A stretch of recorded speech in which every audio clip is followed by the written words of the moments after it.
Hi guys! Welcome to Fine CB Hobby Homeschool. This is Carmina.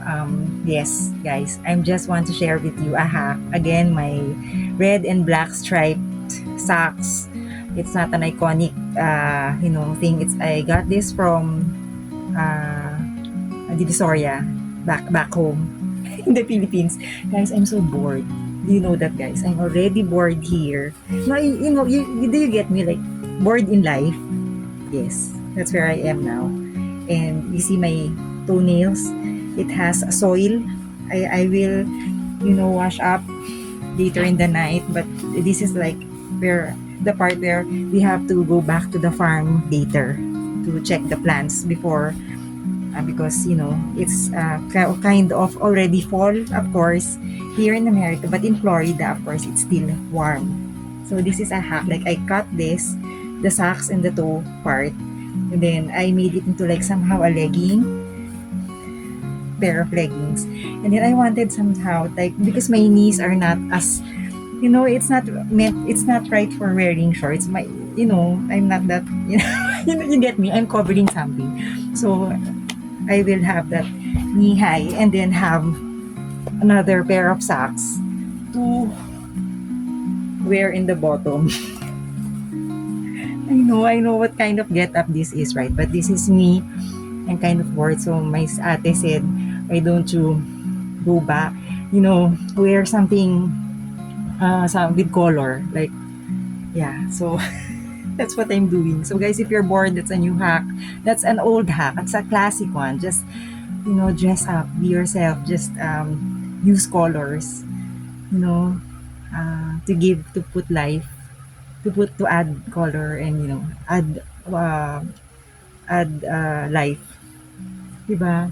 Add, add beauty or add something like fun in your life, right? So you see, guys, you can do that. Like if you don't have nice legs, then you just cover your legs with this one, with this socks to legging hack. Right, guys? Thank you so much for watching. Hope you learned something from this vlog. And please do also watch my live stream on yoga. If you are, I am sharing my journey as a beginner, and then I'm looking through going to the next stage, guys, like the intermediate yoga. So please join me, guys. So don't be afraid to try yoga, and also do find time to exercise at least 5 minutes, 10 minutes. Okay, so guys, take care. Bye. Thank you, guys, again. Okay, about this vlog, guys, it's totally a little bit of understanding now. Really, what's my deeper purpose in life? Maybe, guys, it's bringing me there. Like I'm trying to understand. I guess my channel is called Finds TV Happy Homeschool. I am definitely looking for something, but somehow, you know, life life happens and you discover. Actually, may paano.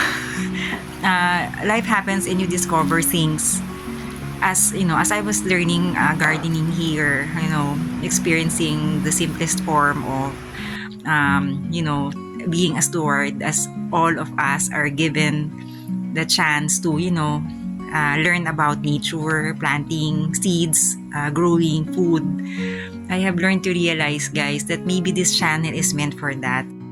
I hope, guys, that you will continue to support my blog as well at findstvhobbyhomeschool.blogspot.com and my YouTube channel, so I can continue on looking or finding hacks, ways, solutions to promote longevity, healthy lifestyle, building routines, finding beauty in home chores, creating from scratch food for solo living to bulk yield, finding ways to create from scratch single serving desserts and savory recipes also.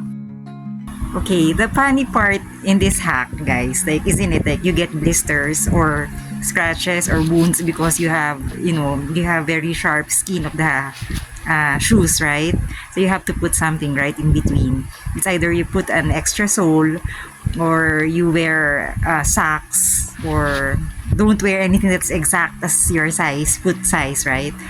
So guys, this one I was wearing this, and then suddenly I was walking, and then it, you know, I suddenly like felt like it already hurts.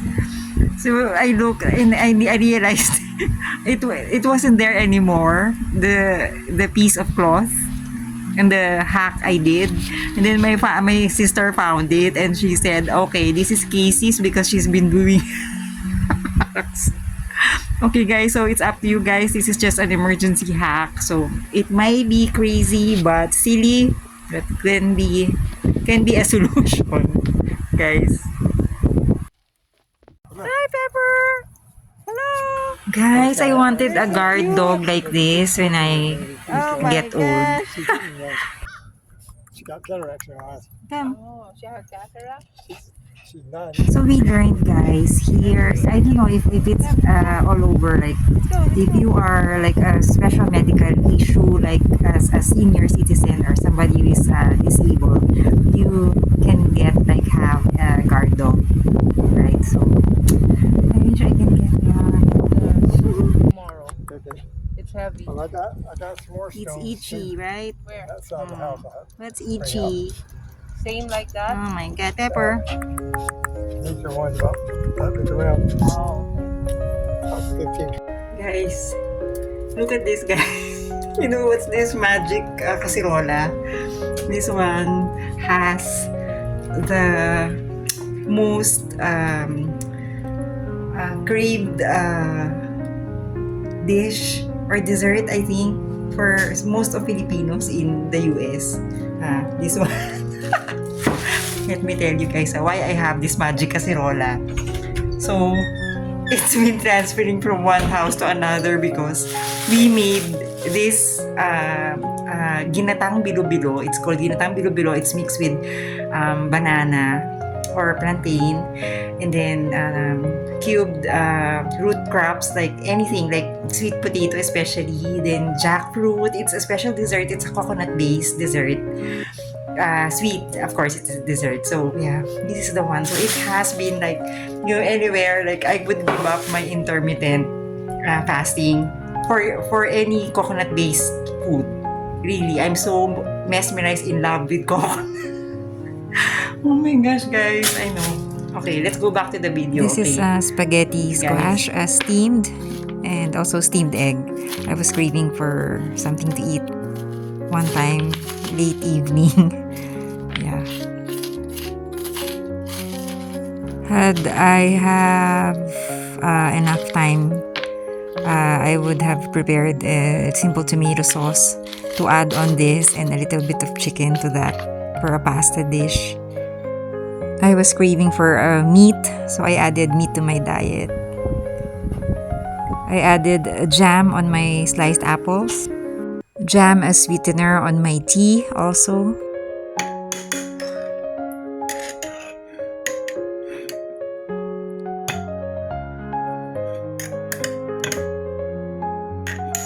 Steamed plantain, broccoli, and spaghetti squash again. As simple as this, unsalted.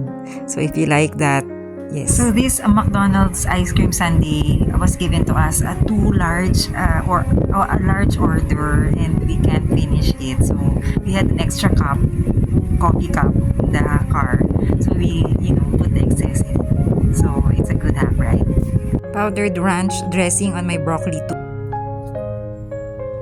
So this one, guys, I was craving for something different, a different type of tea. So I added tomato, lemon leaf, and pineapple. Rather, plantain. I wanted something different, another tea concoction. I found mom's tea set, so I put it here. A great hack when you have friends or visitors coming over, you can serve this too, guys. So just keep it warm always, or hot or warm.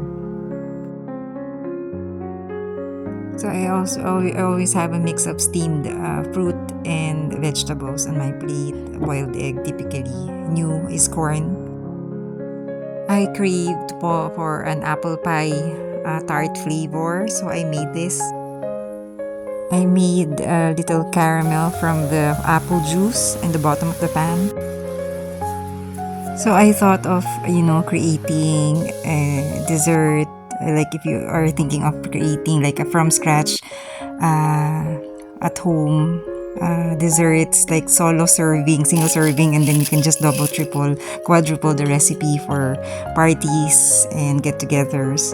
Yes, and so I sprinkled it on the cheese and the caramelized apples, and there you have it. Yes, you can make it from scratch.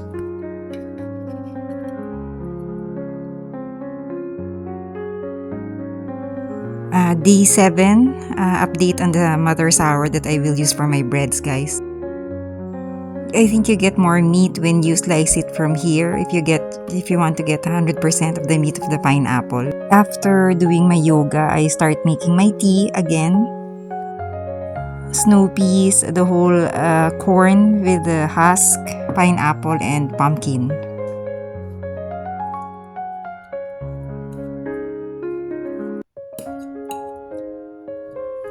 Why not serve your tea with what's inside, right? So I forgot to put the pumpkin, guys. But anyway, it was already mashed in the juice.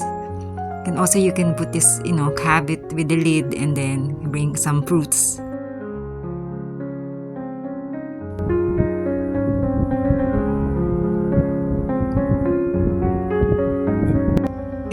Thank you, Ate, for this mung bean stew and fried fish and tomato.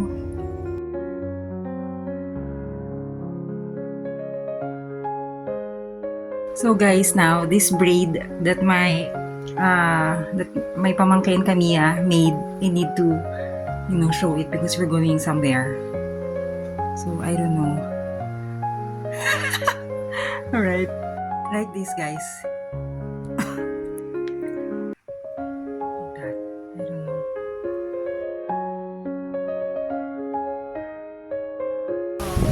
Thank you, Anak. I love it. Thank you, Anak. Wow. And then you want me to show what it looks like on. I hope you learned something from today's vlog, guys. Please do keep watching my channel. Take care, you guys. Bye.